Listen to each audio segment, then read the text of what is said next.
No. Tú ponte cómodo que no...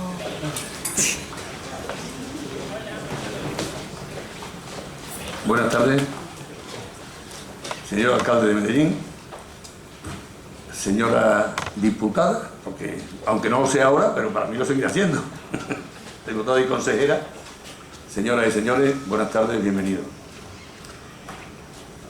Recibimos nuevamente en nuestra tribuna al eminente catedrático e investigador y miembro de la Real Academia de Historia, don Martín Almagro Gorbea, así como a su presentador, don Tomás García Muñoz, presidente de la Asociación Histórica Medellinense.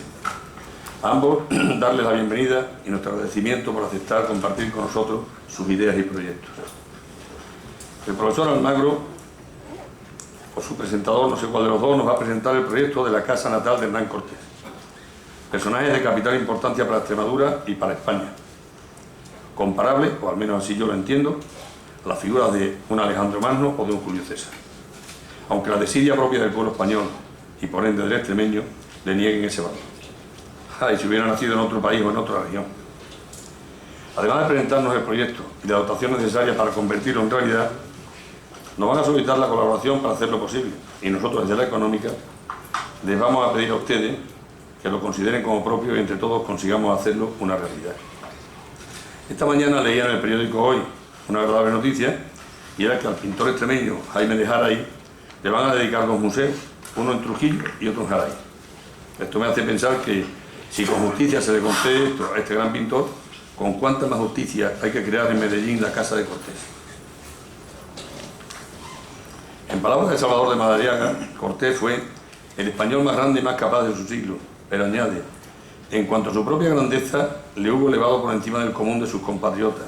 Fue blanco favorito de la injuria, la calumnia, la insidia, todos los ruines sentimientos con que los bajos e impotentes procuran nublar a los ojos del pueblo sencillo la odiosa encarnación del éxito para ellos demasiado evidente. Y Madariaga concluye, fue grande por sus hechos y más grande todavía por su trágica vida. Cortés es símbolo adecuado de la tragedia del hombre en la tierra. Por ello, yo desde este atril solicito a la Junta de Extremadura, a las dos diputaciones, porque es homenaje al mayor de los ilustres extremeños, así como instituciones privadas y pueblo en general, la colaboración para hacer realidad esta demanda y podamos sentir y hacer sentir la universalidad del capitán Cortés. Yo no me extiendo más porque el tiempo es de quienes nos van a proporcionar la información que nos motive a ser embajadores del proyecto, deseándoles que disfruten con la intervención del profesor Almagro. Amigo Tomás, tienes la palabra para proceder a tu intervención. Muchas gracias a todos.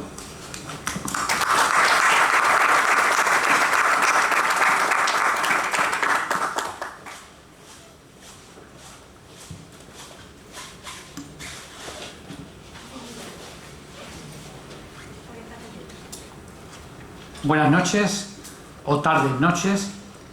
En primer lugar, me toca a mí hacer la presentación del profesor Martín Almagro, pero me van a permitir antes unos minutos en el que presente este proyecto que ya llevamos madurando años en Medellín.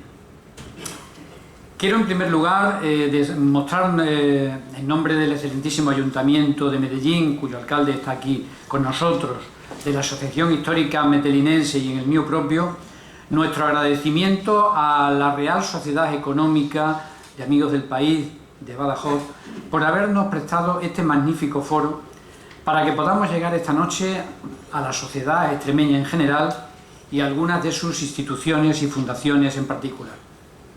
¿Por qué estamos aquí hoy? No es casual que sea aquí la presentación de esta casa natal que queremos para Medellín. Y es que en febrero de 2015, don Martín Almagro Gorbea pronunció una conferencia poniendo en valor a nuestro ilustre paisano, que como todas las personas que tienen un prestigio y han alcanzado una notoriedad, tendría sus defectos como en su biografía como hombre, pero cuyo legado al mundo es innegable y nadie nos lo puede quitar. Y al hilo de esa conferencia terminó lanzando un guante al público asistente, casi 150 personas aquella noche, en la cual pedía esa casa para Hernán Cortés, esa casa que nunca debió desaparecer, puesto que se la dejaron caer entre 1846 y 1849. Y ese guante que lanzó el profesor Martín Almagro lo recogió inmediatamente la Real Sociedad Económica de Amigos del País, diciendo que ella asumía esa reivindicación de la casa y que colaboraría con Medellín, con nosotros, para que esto fuera una realidad. Por tanto, tenía que ser el profesor Martín Almagro el que estuviera aquí esta noche y tenía que ser esta casa la que comenzara este proyecto. Desde ese mismo momento, la Asociación Histórica Metelinense nos pusimos en marcha para hacer un proyecto que ya está prácticamente diseñado y sobre el que vamos a trabajar y del cual les voy a dar unas pinceladas. La idea original, como dicen en mi pueblo, de bien nacido es ser agradecido, y la idea original de esto pues nació de don Martín Almagro, que montando la exposición Itinerarios de Cortés como comisario junto a Cristina Esteras, le pareció que tenía que haber un referente en Medellín, un referente espacial y material, para que una persona que viniera a Medellín conociera cómo eran los orígenes de Hernán Cortés. Si bien su abuelo fue una persona bastante rica, su padre ya no tanto, porque tenía que compartir ese capital como mínimo con otros 6 hermanos más. Por tanto, era una persona modesta. Y decía entonces que la idea original partió de don Martín Almagro, y nosotros también con muchísimo cariño la hicimos nuestra y nos lanzamos a hacerlo.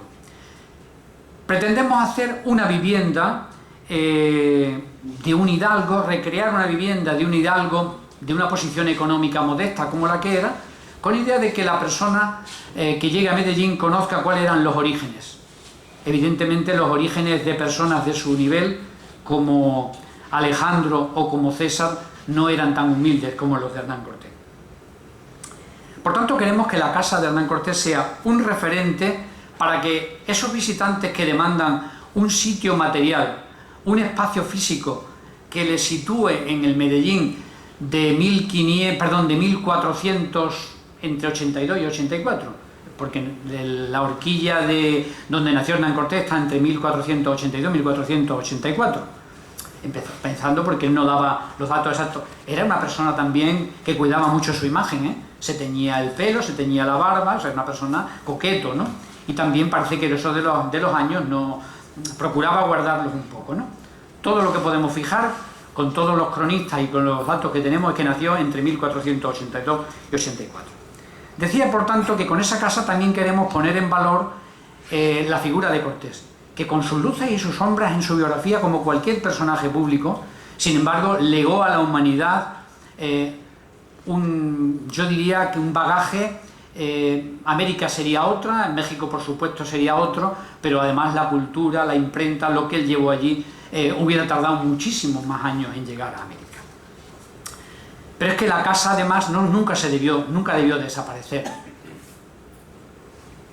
Carolina Coronado, que se consideraba descendiente de Martín Cortés el Viejo, del abuelo de Hernán Cortés, es decir, que procedía de uno de los hermanos del padre, nunca abandonó Medellín, le encantaba Medellín.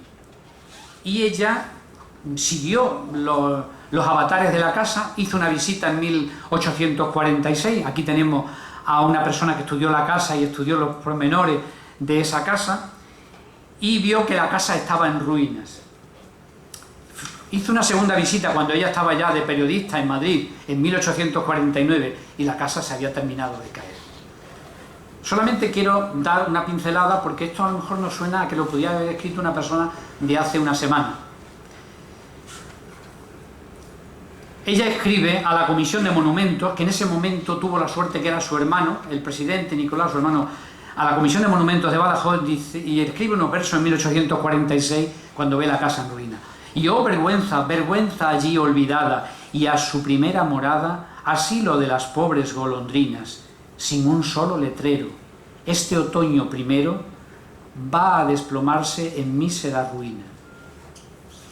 Cuando vuelve en 1849 y ve que la casa derruida del todo, con esa ironía que le caracterizaba a Carolina, Dice: cuando dirigí la siguiente poesía a la comisión, la que he leído, existían aún las paredes de la casa de Hernán Cortés. 3 años han pasado y he vuelto a Medellín y las he visto derribadas y el solar sembrado de forraje. Tal fue su enfado que en la segunda edición de sus poemas cambió, en los poemas dedicados a Hernán Cortés, cambió algunas estrofas denunciando públicamente a la incuria de los políticos que habían dejado que se arruinase esa casa. Hago este inciso porque creo que nunca se debió dejar de hundir la casa. Carolina quería muchísimo a Medellín, no fue solamente esas 2 veces, fue más, alguna acompañada de una poeta campanariense, de Vicenta García Miranda, y siempre lo que le unía a Medellín era 2 cosas. Por una parte, que conociéramos la dejadez de las autoridades cuando su pelea constante era salvar la memoria de Cortés, y eso incluía que ella repetidamente volvía por Medellín para denunciar lo que no se estaba haciendo bien. ¿Qué tenemos hecho de la casa? Pues realmente hay un informe ya muy completo. El ayuntamiento tiene ya una casa a la vista en Medellín, que la han visto 2 aparejadores, 2 arquitectos técnicos, uno de ellos está aquí presente, que la ven, que cumple el estándar que pretendemos. También la ha visto don Martín Almagro y también ha dado su visto bueno, y hay una oferta de compra hecha sobre ella ya. Pero también tenemos una segunda casa en reserva por si, evidentemente, permita que no ponga imágenes, porque automáticamente que una institución se interese por una casa, el precio se multiplicará por 5, ¿no? Bien,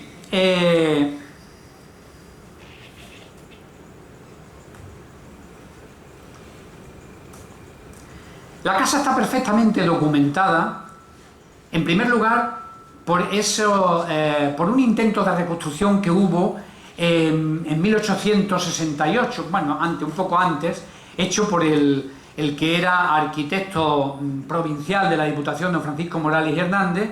Y aquí lo que vemos, esta sería la calle de la Feria. Los que han ido a Medellín, casi todos habréis ido, si os situáis en el ayuntamiento está aquí, y según miramos para el castillo, esta es la calle de la Feria.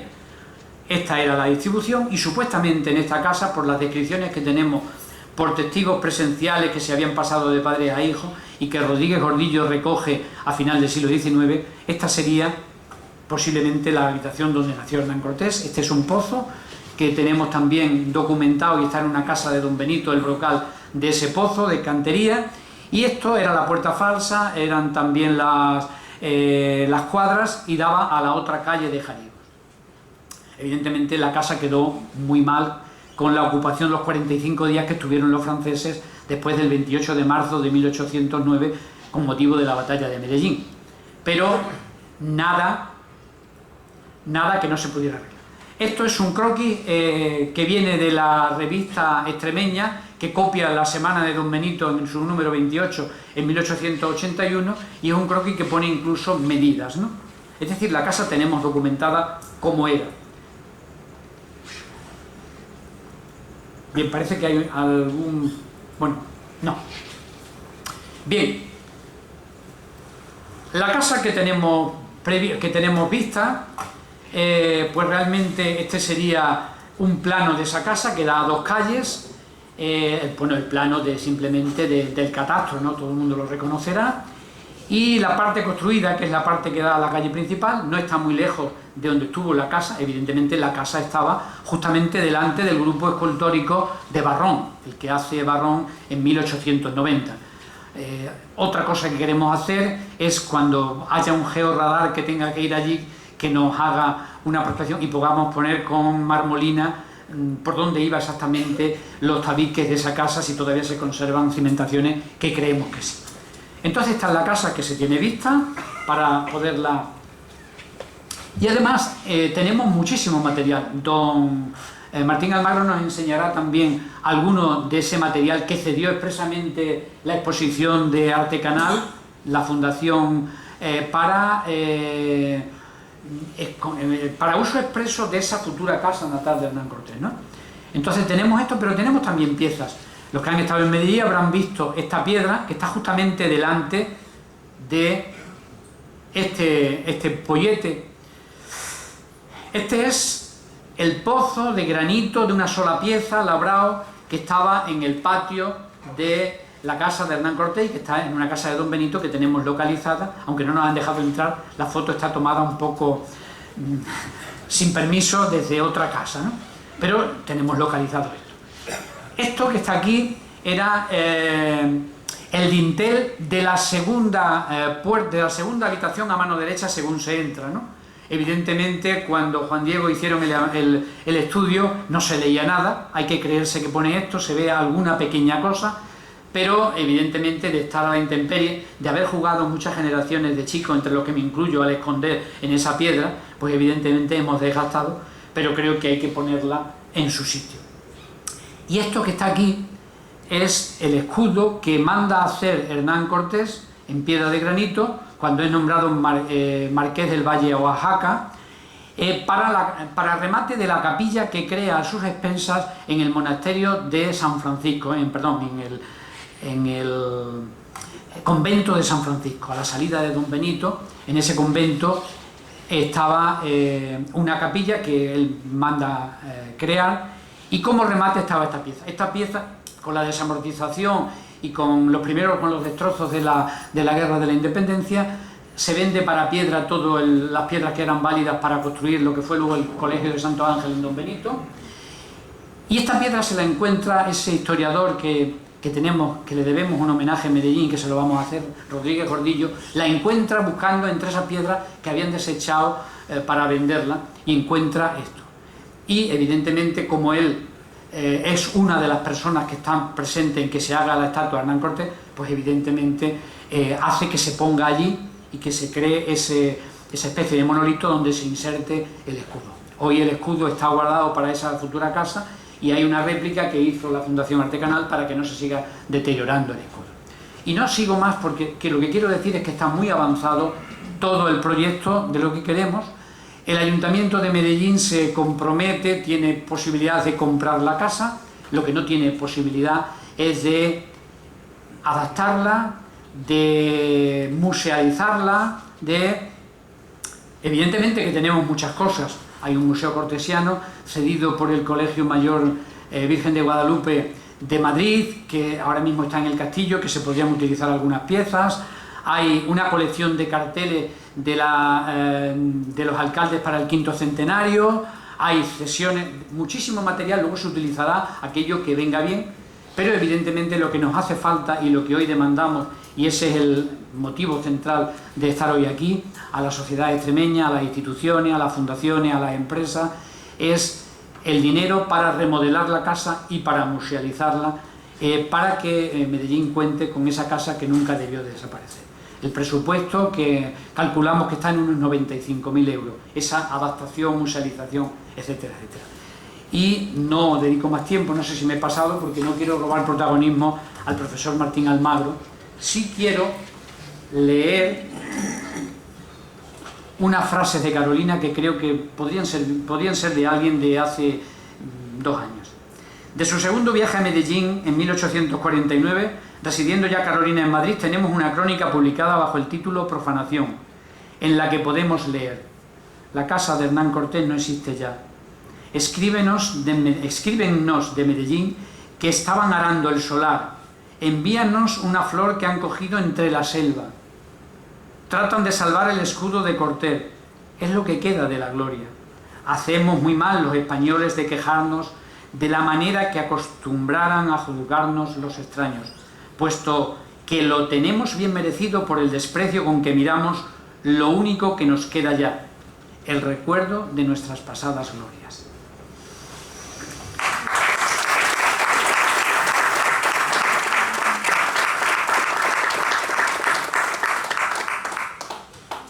Y paso a presentar de una forma muy sintética, pues,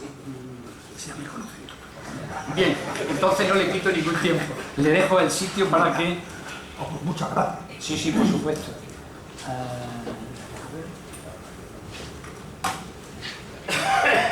Fin de la presentación y fin de la presentación.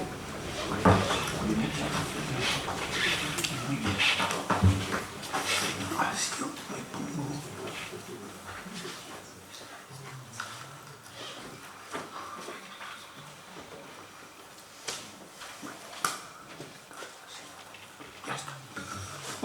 En primer lugar, gracias por la presentación que me has hecho.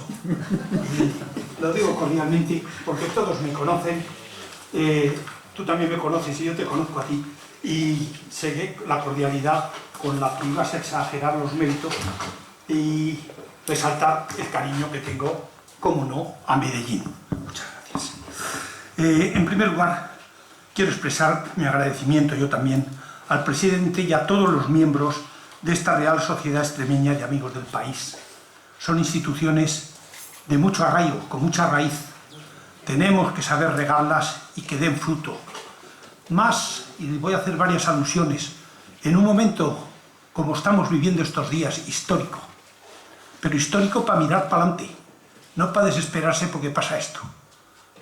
De Hernán Cortés aprendamos una cosa: decisión y eficacia, y solo por eso merece la pena reconstruir esa casa. Y lo demás, ya vendrán los aztecas. ¿Quién se acuerda de los aztecas hoy?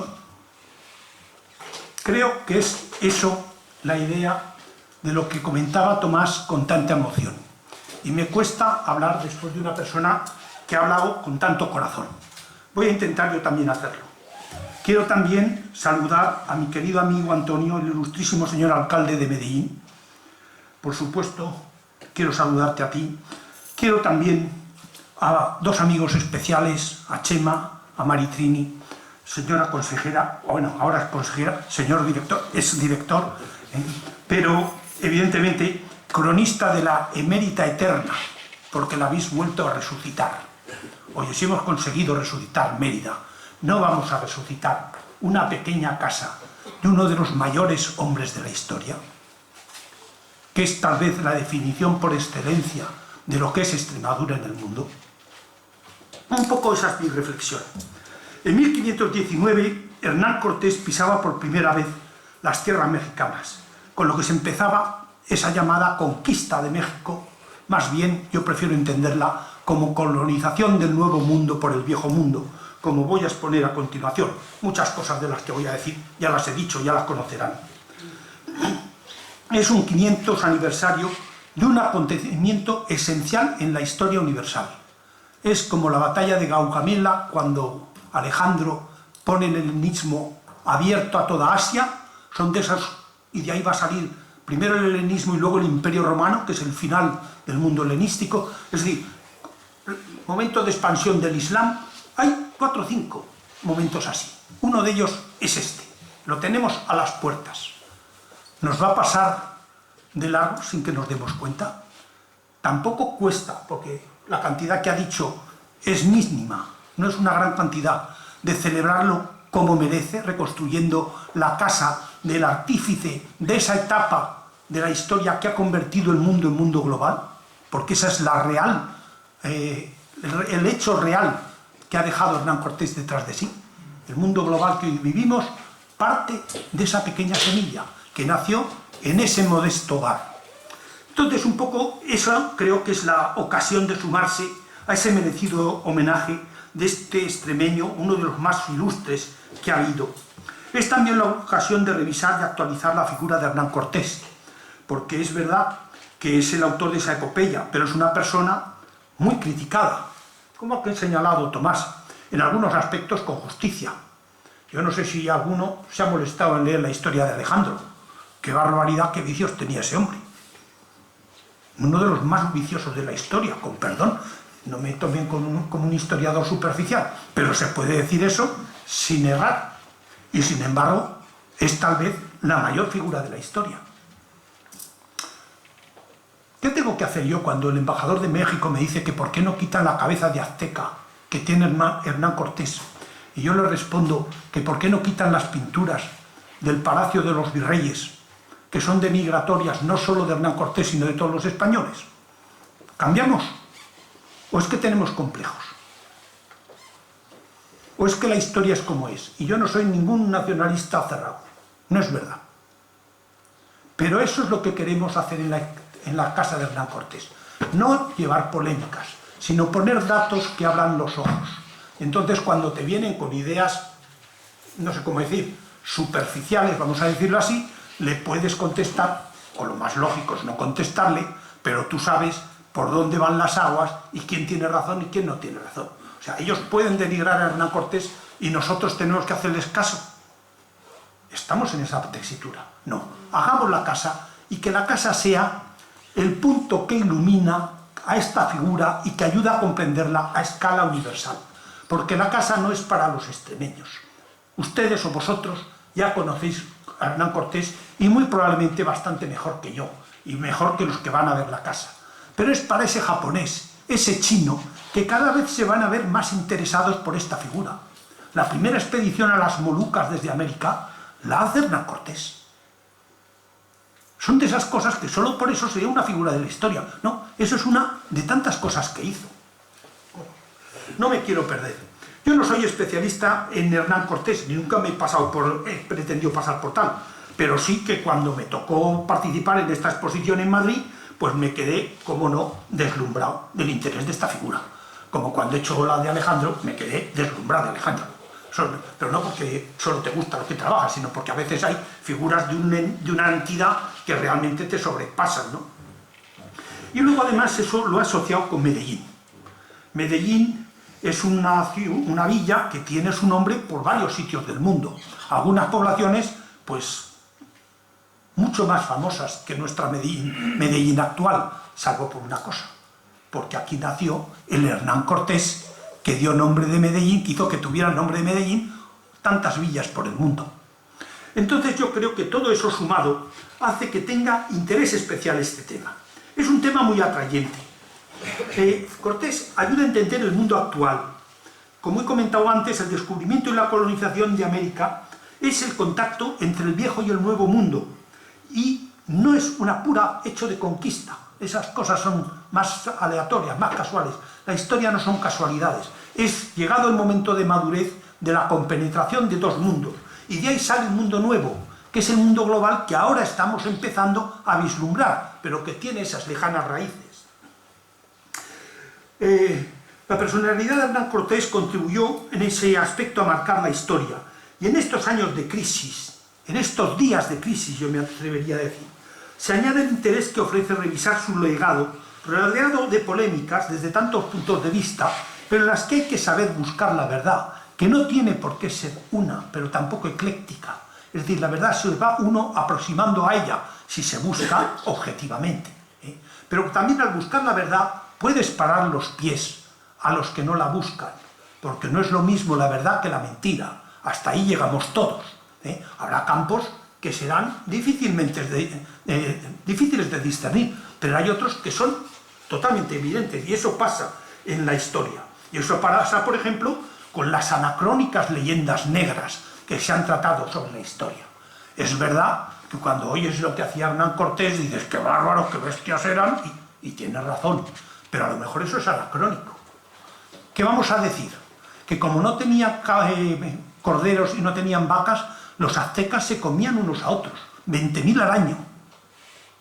¡Qué bestia! ¿Qué?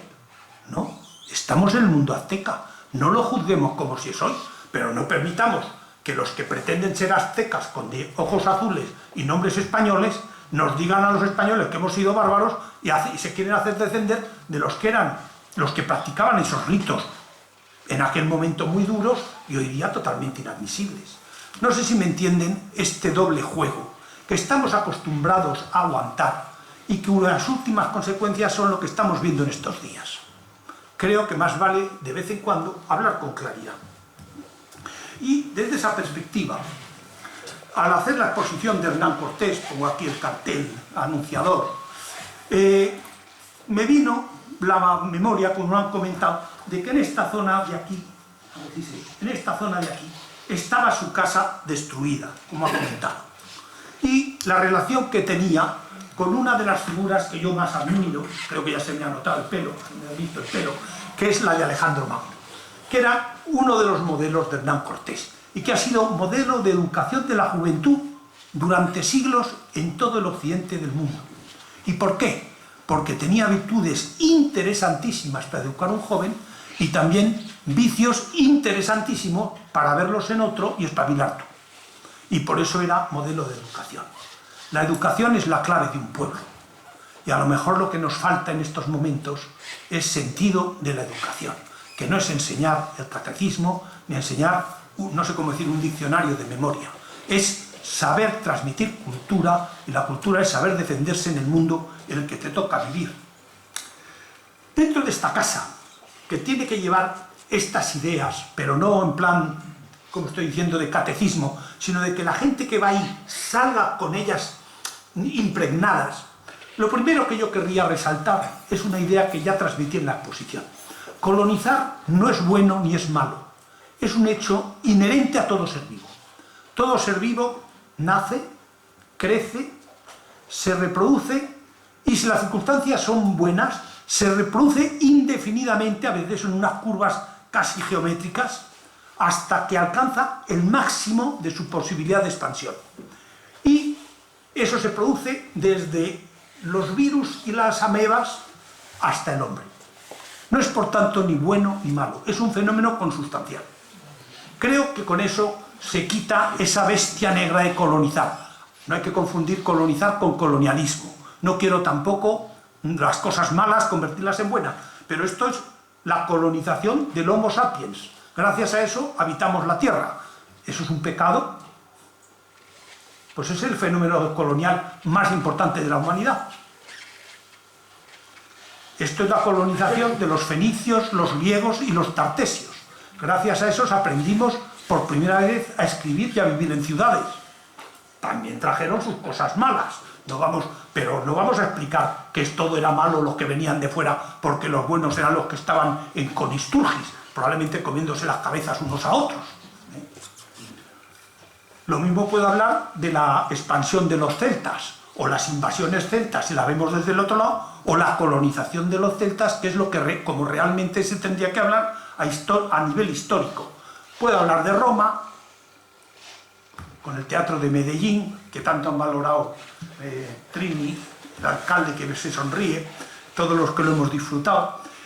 Las invasiones o colonizaciones de los germanos, nos han colonizado también los germanos, para que no fueran solo del norte, también nos han colonizado por el sur, nos han colonizado los árabes, y también quiero poner la colonización de los vikingos, que llegó hasta América, pero llegó por los ríos del Volga y del Don hasta Bizancio, ocupó todo el Mediterráneo, la colonización desconocida a través del famoso transiberiano a inicios del siglo XX de Siberia, que ha acabado con los últimos relictos que quedaban de los pueblos pre-indoeuropeos en esas zonas, y esos son fenómenos normales de la humanidad. O la colonización de la Polinesia, que es de los fenómenos más interesantes de toda la historia. En una palabra, la historia universal no es la historia de las grandes figuras, ni Alejandro ni Hernán Cortés, es la historia de las colonizaciones, que en ocasiones tienen protagonistas.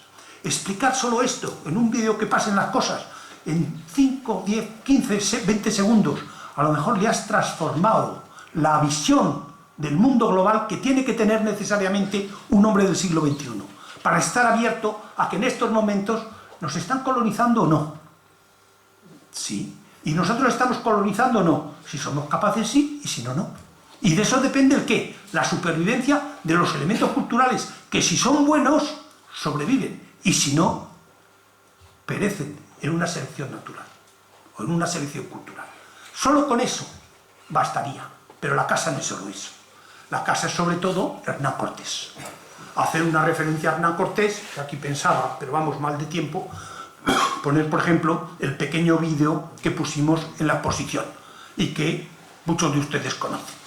Ahorro ponerlo, es contar un poco, más que contar, es suscitar que la gente imagine cómo podía en esa casa relativamente modesta, que no mísera, haber nacido un conquistador de la altura de Alejandro Magno o de César, aunque ni era hijo de rey, ni era hijo de las más importantes élites romanas. Y sin embargo, de un modesto lugar, la villa de Medellín, en unos tiempos, por cierto, muy difíciles, de una casa relativamente modesta, ha surgido una persona así. Solo eso impresionará a muchísimos. Solo no hacer eso, nos tenemos que plantear en qué estamos pensando. No sé si me explico. Y que hay que vestirlo, lo ha dicho, con unos facsímiles, no es muy complicado, ni es muy caro, sus relaciones, su testamento, el árbol genealógico de sus descendientes, en los que se mezcla con Moctezuma. Qué ejemplo más bonito, tomado de Alejandro. Su espada, su casco, no nos van a dejar el original, no hace falta, se pone una copia y queda tan bien, y a lo mejor hasta así, el que quiera hacerse una foto se le deja hacer la foto. Todo eso es la nueva museología, la museología en la cual el que lo visita lo vive y lo hace suyo. Y entonces ese cambia la visión de Hernán Cortés. Pero no se trata de catequizar, sino de abrir los ojos para ver los ojos y ver el mundo mejor. Hernán Cortés pasó por Salamanca, no hizo estudios en la universidad, a lo mejor porque era demasiado listo, pero sí sabemos que había leído la Guerra de las Galias. ¿Y por qué? Porque la conocía así, usándola en la práctica cuando se tiene que enfrentar con sus enemigos. Y el que no entiende eso, ni ha leído la Guerra de las Galias, ni entiende a Hernán Cortés. Entonces, estas son ideas que se van transmitiendo, y entonces ahí se puede poner el viaje de Hernán Cortés comparado con el de Alejandro, y ver cuántos hombres llevaba uno y cuántos otro. Entonces lo ves como conquistador, que es una faceta secundaria, pero interesante, porque era también un buen conquistador. Y se puede poner un vídeo interactivo, donde vas pasando pues toda la etapa de esa impresionante aventura que fue la conquista de México, antes de llegar a la colonización. Esa sería una segunda etapa, su encuentro con doña Marina, con Mariana. Pasó por Veracruz, los embajadores de Moctezuma, las relaciones con Moctezuma, la aparición de la primera cristianización en América, aún se conserva la pila bautismal en Tlaxcala. Son cosas que emocionan. A lo mejor muchos de nosotros creeremos y otros no, pero es el inicio de uno de los cambios mentales, ideológicos más grandes que había, de la religión azteca, con todos los respetos culturales, a la religión cristiana. No cabe duda que hay un salto cualitativo impresionante en cuanto, digamos, a humanismo, a valoración del hombre. Eso es Hernán Cortés también, y eso es un hecho histórico. Es decir, yo lo estoy planteando, si me excusan, hasta lo mejor demasiado racionalmente, pero lo estoy explicando como hecho histórico, pero hay que hacerlo. Los aspectos negativos, en Cholula les intentan atacar y matar traidoramente, se adelantan y matan, lo dice ahí, y dímosles de mano, y en 2 horas murieron más de 3.000 hombres. Oye, ni las películas del Far West. Es decir, hay aspectos que son enormemente duros para la mentalidad actual, pero también hay que ponerlos, no hay que esconder, hay que explicar. Y luego llegan a la fascinación de ver Tenochtitlán. Creen que están soñando despiertos. Hay que saber transmitir eso, porque eso es la clave de esa atracción. Hernán Cortés, aunque se seguía sintiendo metellinense, se quiso enterrar en México. Se había quedado fascinado. Si eso no es la verdadera transculturación, ¿qué es la transculturación? ¿Qué cosa más bonita en el mundo global que estamos viviendo? ¿Cuántas ideas pueden transmitir esa casa? Es decir, no es poner 4 paredes y una persona a la entrada cobrando la entrada o anunciando la entrada. No, es sugerir ideas, qué es lo que necesitamos para que no caigamos en este absurdo que estamos viviendo en estos días, como han catequizado cosas absolutamente absurdas, por supuesto falsas en Cataluña, y yo soy catalán, y me siento catalán, pero evidentemente no de esos. Como si pasado mañana el señor alcalde se declara independiente en Medellín y pide salida al mar por el Guadiana, pues tendrá todo mi afecto porque es muy buen amigo, pero que no me cuente a mí entre los seguidores. Con perdón. Bueno, el desembarco de Narváez, como no, las peleas internas que están a punto de hundir todo el enorme esfuerzo que se había hecho, se quedan acorralados. La noche triste, es decir, es que es fabuloso. Parece hasta mentira que no se ha hecho una buena película solo por la emoción que tienen los acontecimientos. Si uno lee a Díaz del Castillo, el hecho que han descubierto los arqueólogos de Tecoaque, los cráneos son de cráneos españoles que han sacrificado y se los han comido para tener su fuerza para poderlos luego combatir. ¿Qué yacimiento celta tiene una cosa así en España? Ninguno. Bueno, los textos no tenemos tiempo, pero cómo cuentan y tomaron en vida para traer a Tixuico, que es esa población, a sacrificar y sacarles el corazón delante de sus ídolos. Y lo hacían no solo por hambre, que también servía la proteína, inconscientemente. Lo hacían porque era la forma de apoderarse del valor y de la fuerza del enemigo. Bueno, la batalla de Otumba, cuando todo está perdido, los han copado, no tienen pólvora porque se les ha mojado en la noche triste, se le ocurre la idea genial de lanza en ristre, como un Quijote expirado, se va contra el molino y coge y derrota al cacique. Y echan todos a correr. Y eso parece casi, diríamos, que lo vemos en una película y dice, bueno, esta película está inventada. No, son hechos reales de la épica. A lo mejor detrás de sí tenía la famosa carga de de Alejandro contra Darío. Y son esas cosas las que cambian la historia. La primera expedición anfibia de la historia, que lo organiza Cortés en Tlaxcala, traslada los barcos y con eso consigue entrar en Tenochtitlán. Es decir, tantos aspectos interesantes que en en un PowerPoint interactivo podría ser enormemente atractivo. Con estos cuadros que estoy refiriendo, y ya paso a los últimos aspectos, porque si no me alargo. Parece que la lucha era entre Hernán Cortés y los indios. No es verdad. La lucha era entre los indios y de eso se aprovechó Hernán Cortés con enorme habilidad. Yo no comprendo cómo no hay en España una tesis hecha sobre el lienzo de Tlaxcala, que es una preciosa narración, un cómic, con las claves que dan los nombres, y luego la escena contada en imágenes, que era como ellos sabían entenderlo, para explicar que fueron los tlaxcaltecas los que han derrotado a los aztecas, con sus aliados que eran los españoles. Y por eso Tlaxcala tenía, como vemos aquí a la derecha, el título de noble ciudad, y sus habitantes eran caballeros y podían llevar armas, cosa que no podían otros indios porque no tenían el estatus de hidalgo que habían conseguido por sus victorias contra los aztecas. Solo con esto vale la pena poner la casa de Hernán Cortés. Es la historia de verdad, contada con los documentos de los propios indios. Esto no lo hacen por dictado de los españoles, esto lo hacen para defender sus privilegios. Decir, oye, que nosotros somos nos tenéis que mantener estos privilegios. Y entonces vamos enriqueciendo nuestra visión. Y también se puede poner el caso de la viruela y de la leyenda negra, ¿por qué no? Pero entendida como era. Con los españoles llegó la viruela y luego se trajeron de América ya lo diré yo, la sífilis. Bueno, pues muy bien, nos hemos enriquecido en unas cosas y nos hemos cargado con el muerto en las otras. Eso es la historia de verdad. Y la viruela contribuyó a la conquista de México más que la pólvora. Y luego, el aspecto último es la colonización. Es decir, no fue un problema de combate, es sobre todo un problema de entronque de dos culturas. Y cuando dos culturas entroncan, sobrevive la más eficaz, la que tiene más probabilidades de perdurar en el futuro, de hacer mejor calidad de vida en el futuro. Y entonces, como vemos aquí, la ciudad de los aztecas, que era una ciudad impresionante, lo hemos visto antes, y los españoles se quedaban deslumbrados, decía que era más hermosa que Venecia, con mejores canales, etc., pues se va a convertir en una gran ciudad del Renacimiento. Y esa es la México, el magnífico plano que tiene de Fernando VI en la Academia, con las calles verticales y horizontales, como los cardos y los decumanos del mundo romano. Porque eso lo habían aprendido los españoles por tradición de ver sus ciudades y sobre todo por el humanismo desde el campamento de Santa Fe en Granada.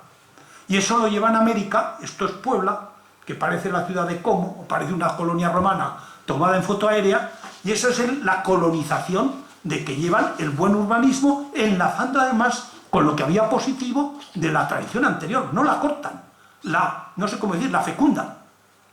Y dentro de esas tradiciones llevan la arquitectura colonial. Esto parece un palacio de estos extremeños, el de Zafra. Pues no, señor, es el que se hace Hernán Cortés cuando le hacen marqués, para demostrar que tiene ese estatus. Y también podemos exponer brevemente cómo Cortés era un hombre de acción. Cuando acaba la conquista, pues se dedica a mandar naves a las Malucas, a intentar conquistar Honduras, a descubrir California.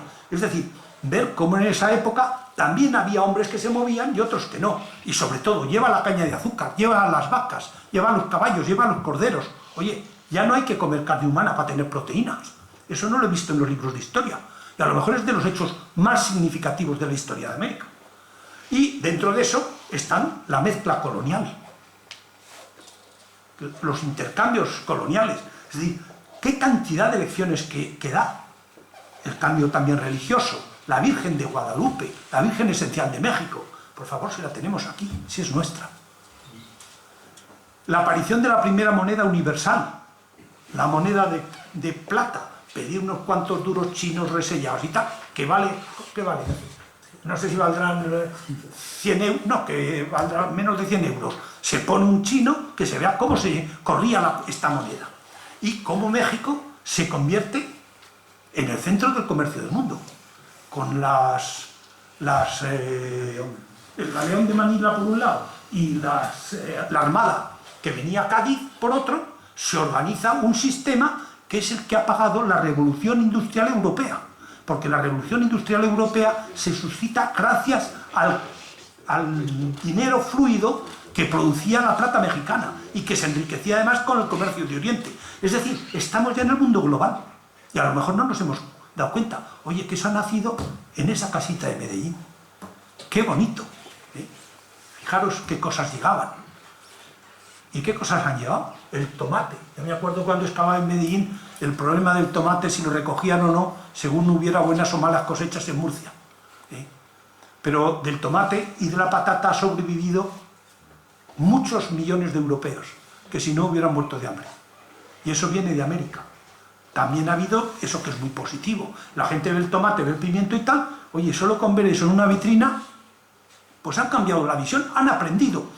Ven el mundo de otra manera, que es de lo que se trata. Pero también las bibliotecas, las primeras imprentas. Hay imprentas en México antes que en muchas capitales de Estado europeas. Las universidades, digo lo mismo.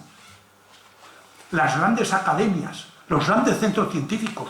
Humboldt dice que ninguna ciudad del nuevo continente, sin exceptuar Estados Unidos, presenta establecimientos científicos tan grandes como la capital de México. Luego se lo cepillaron en las guerras civiles con nosotros y ellos. Me suena esto de Cataluña, que ya nos han quitado lo de la farmacia, lo de la medicina. Aprendamos o no aprendamos, la historia va a seguir por ahí. El caso de las expediciones científicas. Es decir, con cualquier vídeo interactivo de estos puestos en dos, el que quiere lo mira, el que no, no, y se da la visión, la música. La colonización española, más que con las armas, fíjense lo que les digo, se hizo con la música. No sé si alguno recuerda La Misión. Indirectamente lo ha sabido captar sin darse cuenta.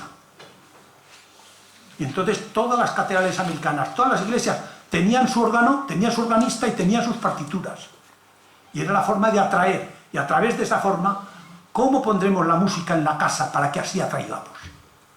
Eso es saber hacer las cosas. Eso es saber comunicar y transmitir.